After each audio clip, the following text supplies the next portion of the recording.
Un seul texte peut nous édifier dans tellement de domaines, mes amis. Alors prenons ensemble Matthieu 14 au verset 22 jusqu'au verset 33. Il nous est dit, aussitôt après, il obligea les disciples à monter dans la barque et à passer avant lui de l'autre côté, pendant qu'il renverrait la foule. Quand il l'eut renvoyé, il monta sur la montagne pour prier à l'écart, et comme le soir était venu, il était là seul. La barque, déjà au milieu de la mer, était battue par les flots car le vent était contraire. À la 4e veille de la nuit, Jésus alla vers eux, marchant sur la mer. Quand les disciples le virent marcher sur la mer, ils furent troublés et dirent « C'est un fantôme !» Et dans leur frayeur, ils poussèrent des cris.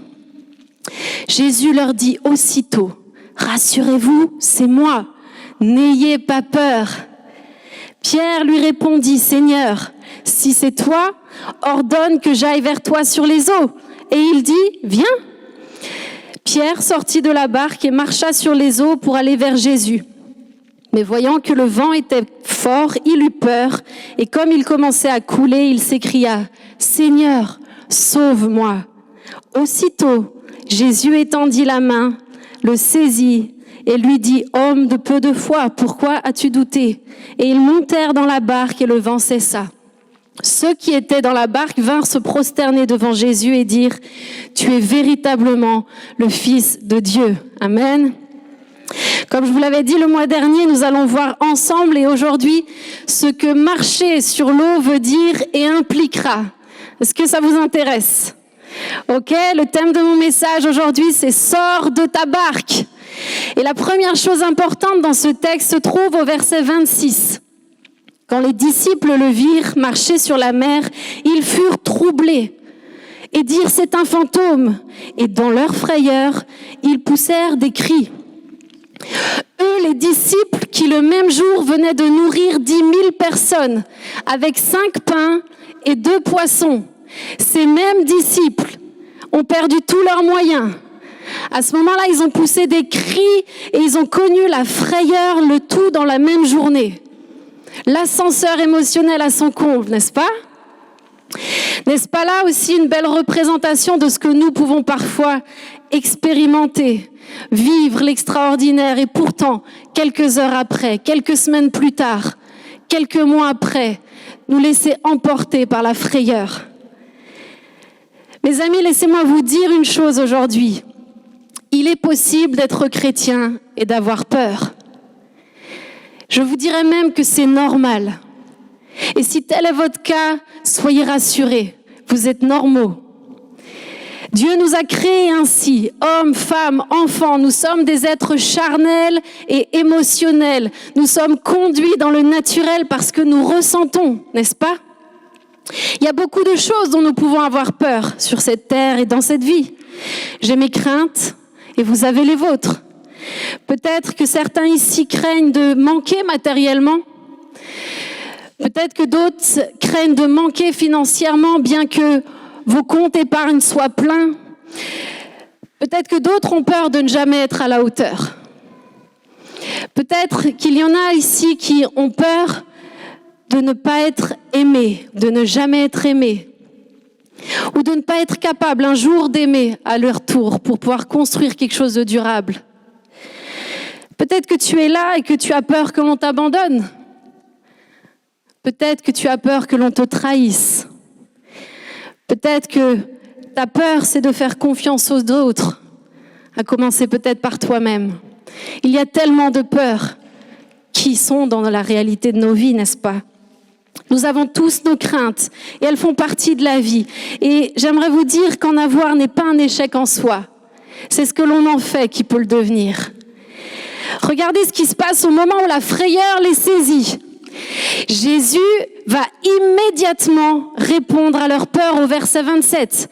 Il va leur dire « Rassurez-vous, c'est moi, n'ayez pas peur ». La question réelle, mes amis, qui se pose lorsque vient la peur, voire la frayeur, à ce moment-là, les disciples sont terrorisés. Ils pensent que c'est un fantôme. La réelle question qui se pose, c'est quelle voix vais-je écouter ? Quelle est la voix que je vais écouter? Est-ce la voix charnelle? Est-ce la voix émotionnelle? Celle qui se définit par ce que nous ressentons, parce que je ressens, parce que tu ressens? Est-ce la voix de mes doutes, celle de mes craintes, celle des mensonges aussi qui se sont installés avec le temps et cherchent par tous les moyens à t'empêcher de marcher et de vivre libre? Ou est-ce alors la voix de la foi? Cette voix qui m'est donnée surnaturellement au moment où je fais de Jésus-Christ le maître de ma vie. Cette voix de la paix, cette voix de la confiance, cette voix de l'assurance en Jésus seul. Rassurez-vous, c'est moi, n'ayez pas peur. Les paroles d'encouragement de Jésus doivent être les seules paroles que nous écoutons, mes amis. Ces mots à lui ne sont pas que des mots. Chaque mot de Jésus est fondé sur sa puissance illimitée. Elle est fondée sur son amour personnel et intense à l'égard de tous ceux qui lui appartiennent véritablement. Et si tu ne connais pas encore Jésus personnellement aujourd'hui, il veut te permettre de le rencontrer. Il veut te permettre de découvrir cet amour. Lorsque je relisais ce texte cette semaine, j'ai expérimenté moi-même cette puissance.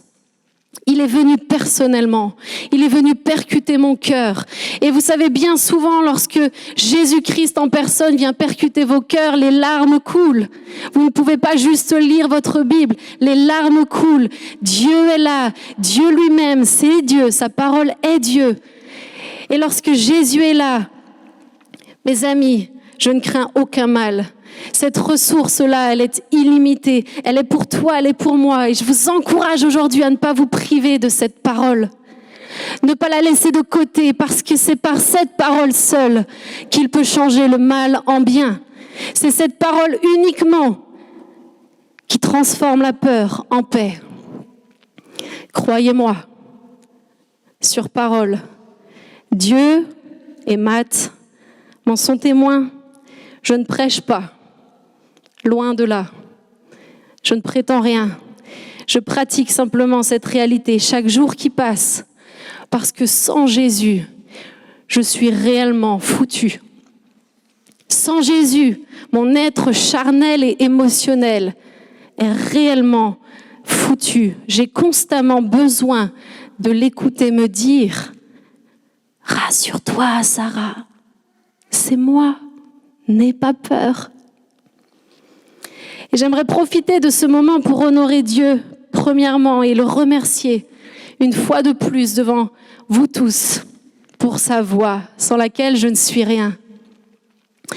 Mais je veux également honorer celui qui me connaît peut-être mieux que quiconque sur cette planète et qui est le seul à pouvoir attester chacun de mes mots pour les vivre à mes côtés.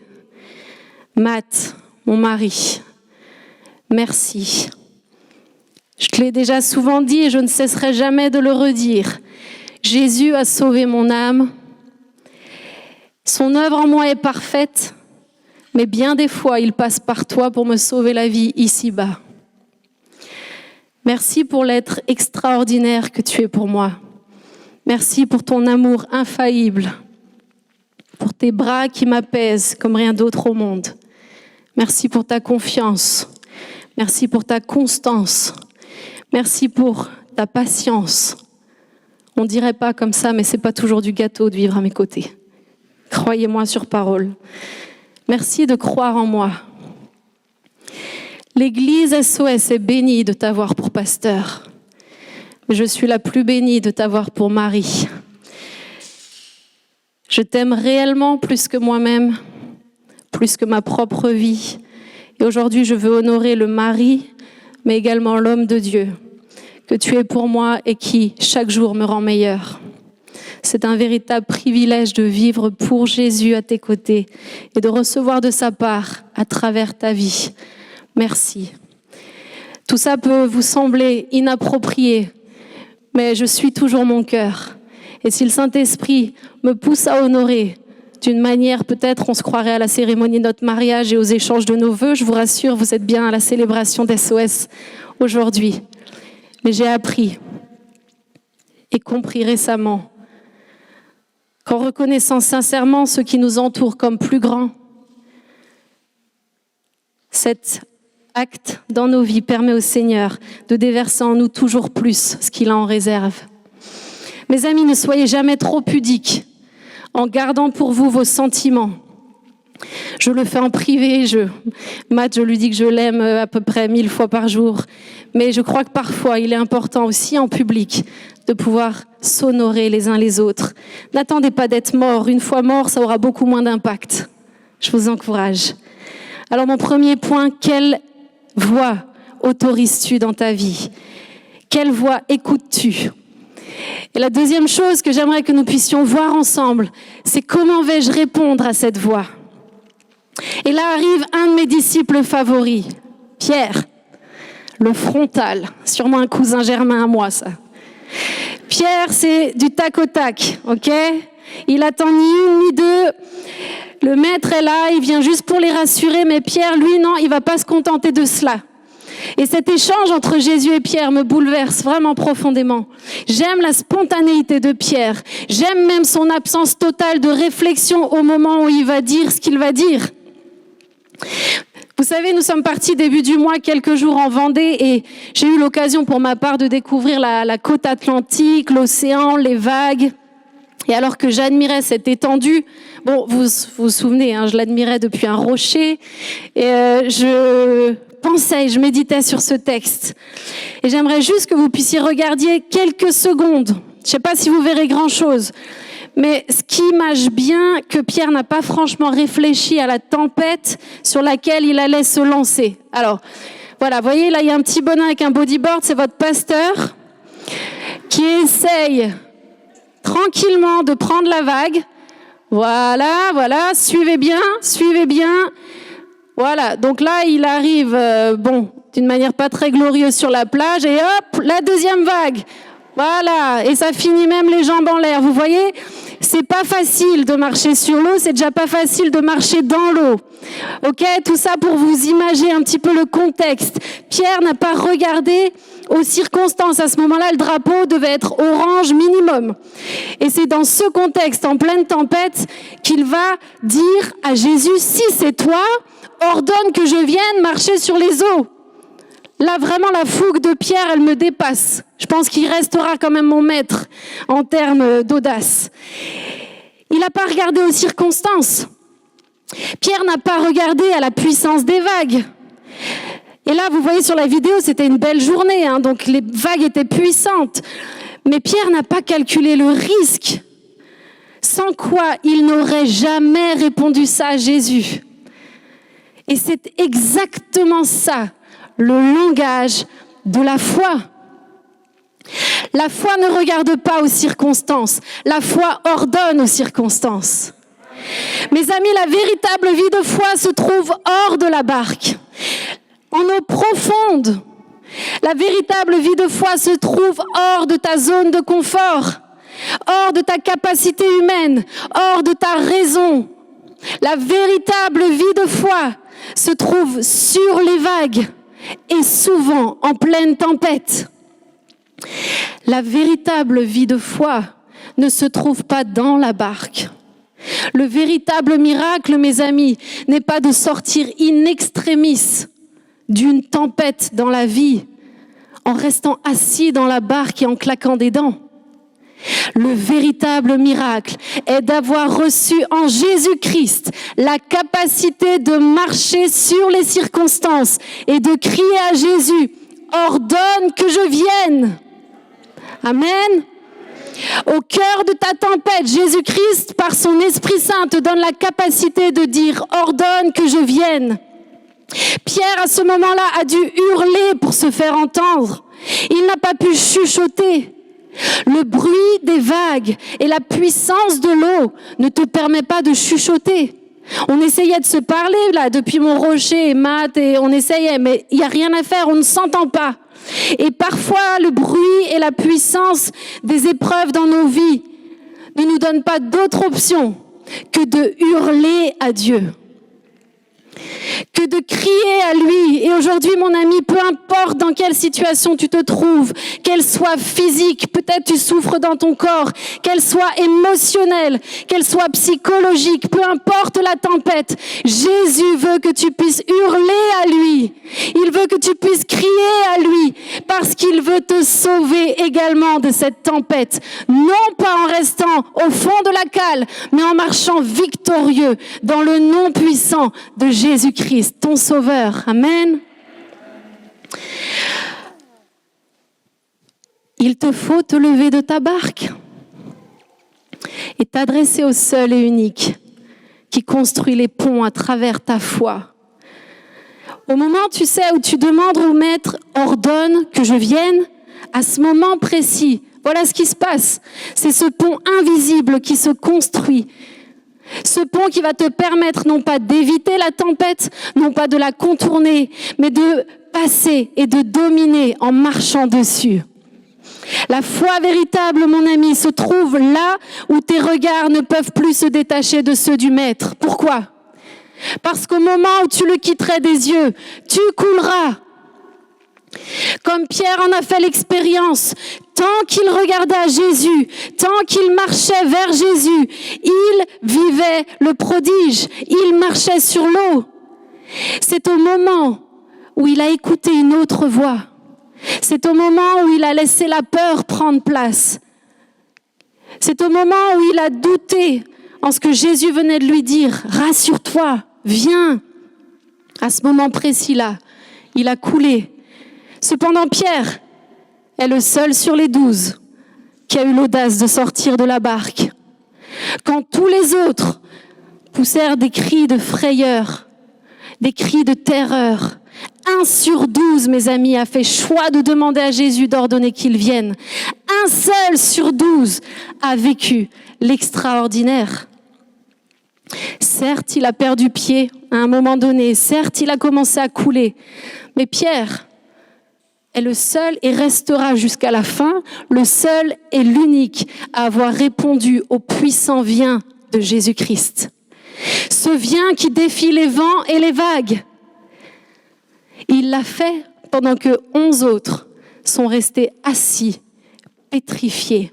11 sur 12, mes amis. De quel côté de la barque te trouves-tu aujourd'hui ? Vivre hors de la barque n'est pas humainement possible. Et croyez-moi, pour le vivre, bien des fois je perds pied. Bien des fois dans ma vie, l'insécurité vient me frapper. Bien des fois les doutes viennent me frapper. Bien des fois les craintes viennent se saisir de moi. Je coule moi aussi. Moi aussi je sombre comme Pierre.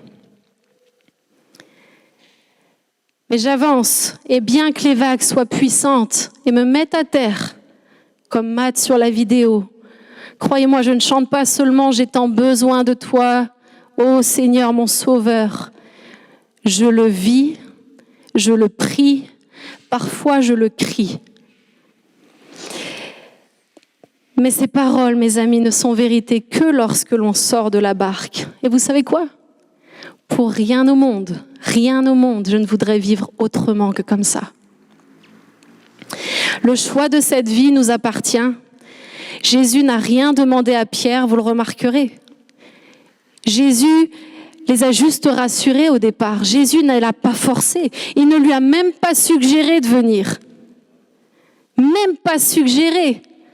Cependant, Jésus a été prompt à répondre à la demande de Pierre à le rejoindre. Jésus aime ça et il veut te permettre de vivre cela, mes amis. Peut-être tu es comme les 11 disciples qui se sont laissés submerger par la tempête. Peut-être que ta vie aujourd'hui se limite à être assis dans la barque et à la moindre secousse, les cris de terreur sortent de toi plutôt que l'audace et la foi. Il n'y a aucune condamnation, peu importe où tu t'en trouves. Peu importe, Jésus t'aime là où tu te trouves. Peut-être que ta vie n'est pas une réelle tempête, mais peut-être qu'elle est monotone. est routinière parce que tu te contentes de barboter dans la pataugeoire avec de l'eau jusqu'aux chevilles. Là où tu ne prends aucun risque plutôt que d'aller en eau profonde. Peut-être tu te contentes même de vivre par procuration la foi de quelqu'un d'autre en observant de loin qu'est-ce qui se passe lorsque l'on ose sortir de la barque, lorsque l'on ose marcher sur l'eau. Mes amis, écoutez-moi, il vaut mieux vivre hors de la barque, tout près de Jésus, que dans la barque avec un Jésus au loin. Cette vie-là est la plus belle. C'est la plus belle des vies et elle t'est accessible. C'est pour toi, c'est pour moi. Elle n'est pas la plus facile et je ne vais pas te mentir, mais elle est la plus authentique. Pourquoi ? Parce qu'il ne peut pas y avoir d'artifice hors de la barque. On n'emmène aucun bagage hors de la barque. Aucun bien pour marcher sur l'eau. On n'a aucun bon raisonnement lorsqu'on marche sur l'eau. Il n'y a qu'une foi pure et totale en celui qui t'appelle, qui te permettra de vivre ainsi. Mais c'est possible. Rester au bord de l'eau ou dans la barque ne nécessite pas d'avoir un sauveur. Mais marcher sur l'eau ne te permet pas de vivre sans sauveur. Laissez-moi répéter cela. Et si cette phrase peut s'imprimer sur vos cœurs, je serai vraiment la plus heureuse. Rester au bord de l'eau, dans la pataugeoire, là où ça ne craint pas, où on n'a même pas besoin de brassard, ou dans la barque, ne nécessite pas d'avoir un sauveur. Mais marcher sur l'eau, mes amis, ne te permet pas de vivre sans sauveur. Lorsque tu sors de la barque, lorsque tu marches sur l'eau, tu ne peux pas vivre sans lui. Qu'est-ce que tu ordonnes dans ta vie ? Qu'est-ce que tu demandes réellement à Jésus lorsque la tempête fait rage ? Aujourd'hui, il t'appelle et te challenge à être de ceux qui osent se rendre en eau profonde, dans leur foi, de ceux qui acceptent de quitter le confort et la sécurité pour vivre l'extraordinaire. Amen. Bien que Pierre ait coulé, il est toutefois le seul sur les 12 à avoir vécu ce face-à-face avec Jésus, ce moment glorieux, où son regard attaché à celui de son maître lui a permis de vivre l'incroyable, de marcher sur l'eau. Il est le seul aussi sur les 12 qui, pendant qu'il coulait, s'écria « Seigneur, sauve-moi !» Et une fois de plus, il va être le seul à voir Jésus lui tendre aussitôt la main et le saisir. Le seul sur les 12. Ceux qui sont restés dans la barque n'ont pas vécu ce moment d'intensité avec le Maître. Ceux qui sont restés dans la barque n'ont même pas eu besoin de crier « Sauve-moi !»